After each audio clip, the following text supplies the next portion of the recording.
Genocide is unfolding in real time.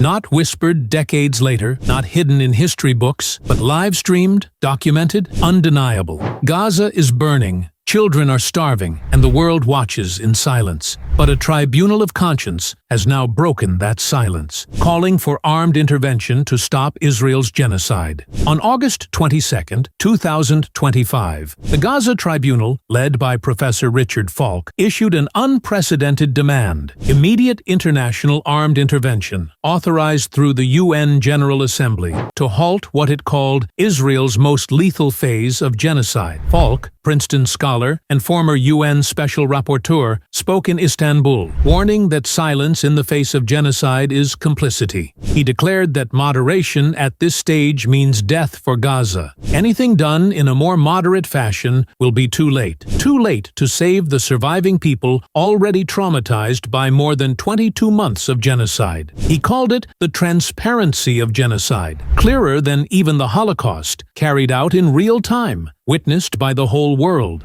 He accused Western democracies of betraying humanity not through ignorance, but through complicit behavior. And yet Falk pointed to hope, growing public opinion, the power of boycotts, sanctions, and an arms embargo, the same tactics that helped dismantle apartheid in South Africa. The tribunal's emergency declaration, Time to Act, condemned Israel's August 7th decision to advance into Gaza City, where nearly 1 million displaced Palestinians are trapped. It urged governments to bypass a paralyzed UN Security Council and act under the Uniting for Peace Resolution of 1950 and the responsibility to protect doctrine of 2005. The tribunal named the deliberate assassination of journalists like Asas al-Shafir and his Al Jazeera colleagues as part of Israel's effort to silence truth. Part of the Gaza Tribunal is to strengthen the role of truth, Falk said. Since October 2023, Israel's war has killed over 62,000 Palestinians.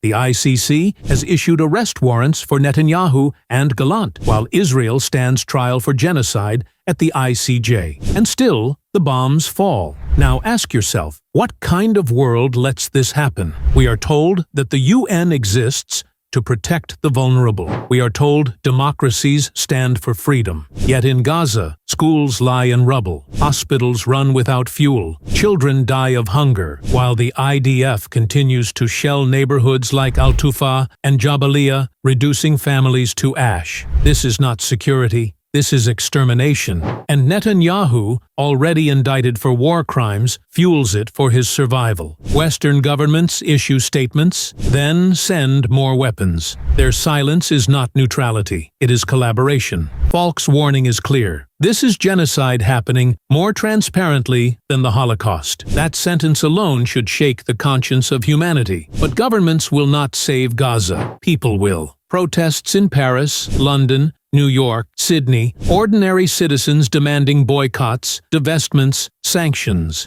Just as apartheid South Africa was defeated, so too can Israel's regime of war and occupation be confronted. Think of Gaza's children tonight. Nearly 1 million crowded into Gaza City, surviving on weeds, drinking polluted water, with no safe place left. Mothers boil grass to feed their babies. Fathers dig through rubble for the bodies of their sons. Would you stay silent if this were your child under the ruins? If this were your city wiped from the map? The Gaza Tribunal has drawn the line. The evidence is here. The voices are here. The courts, ICC and ICJ, have acted. Only political will is missing. The question is not whether genocide is happening. The question is, will humanity stop it, or will history remember us as accomplices? Netanyahu's name will be cursed in history. The IDF will be remembered not as soldiers, but as executioners. And every state that armed them will be stained with complicity. History is watching. The survivors of Gaza are watching. And the next generation will ask, when the genocide was live-streamed before your eyes, did you stand with the oppressed or scroll past their screams?